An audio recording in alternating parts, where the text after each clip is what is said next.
ওই যে আরমান চাকরিটা ধরছি বাসায়, ওর সাথে নাকি অনেকদিন আগে থেকে সম্পর্ক, প্রায় 6 বছর এলাকানে নাকি সম্পর্ক, তার সঙ্গেই তো গেছে। প্রায় মানে মায়ের বাড়ি থেকে চলে, এখানে তো বেশি থাকতেছিল না, প্রায় রোজার মধ্যে থেকে এখানে আসছে।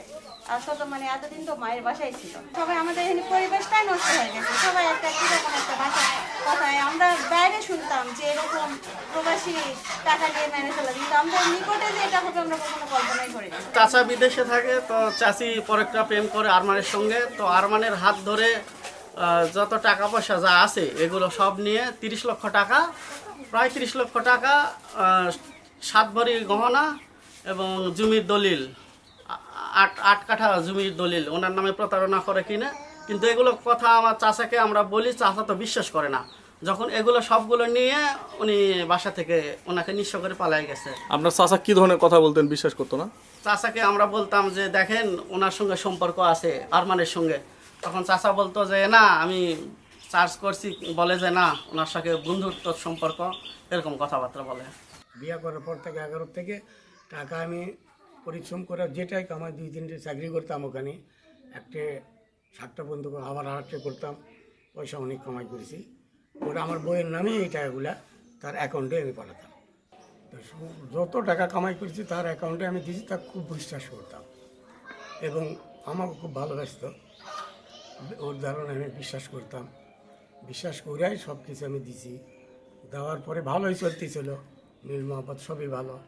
হওয়ার পরে 4 বছর পরে একটা বাচ্চা হলো, ছেলে, তার বয়স এখন মনে করে 11-12 বছর হবে। তো বাচ্চাটা আছে এখন। এই জন্য এত বিশ্বাস করার পরেও উনি এই কামটা করলো, আমার স্ত্রীর এই কামটা করলো। করার পরে বাচ্চাটার কথা চিন্তা ভাবনা করলো না, যে বাচ্চা কোথায় যা দাঁড়াবে। এখন যদি আমি বিয়ে করি, তাহলে বিয়ে করলে ওই বাচ্চাটা কোথায় যাবে? হাতত ভেন্টি ব্যাগ ভর্তি কি জানি ওলা এই পায়ের রাত থসে আগে থসে ঠিক আছে, বুকা ব্যাংকে হয়ে আসে। আর ব্যাগটা খালি অল্প একটু দেখা যাচ্ছে, ব্যাগটা টাপটুপা, সে ব্যাগ নিয়ে ওই চোরা চলে গেল। আমি ওই পাশ দিয়ে চলে আসলাম এখানে আমার এই জায়ের বাড়ি। এই শুন কাজ চলে গেল। আমি মনে করছি যে হয়তো এই পিউটি সব বেড়াবা যায় দুপুরবেলা, সেখানে যাচ্ছে। তারপরে আমরা কয়েকদিন পরে দেখি যে এই ঘটনা।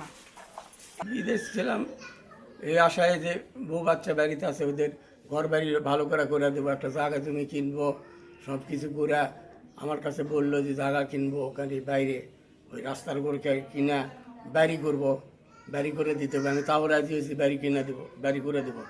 আমি জায়গাও কিনলাম, কিন্তু আমার সাথে প্রতারণা করলো।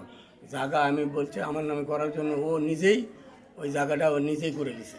আমাদের এলাকার কিছু ছেলেপেলে জানতো, তারা ওরা ভাষা অনেক কথা বলতো, এগুলো আমাদের কানে আসতো। আর ওখান থেকেই আমরা জানতে পাই যে আসলে আমার চাষি এই কাজগুলো করে, আরমানের সঙ্গে সম্পর্ক আছে বা এগুলো কাজে লিপ্ত আছে।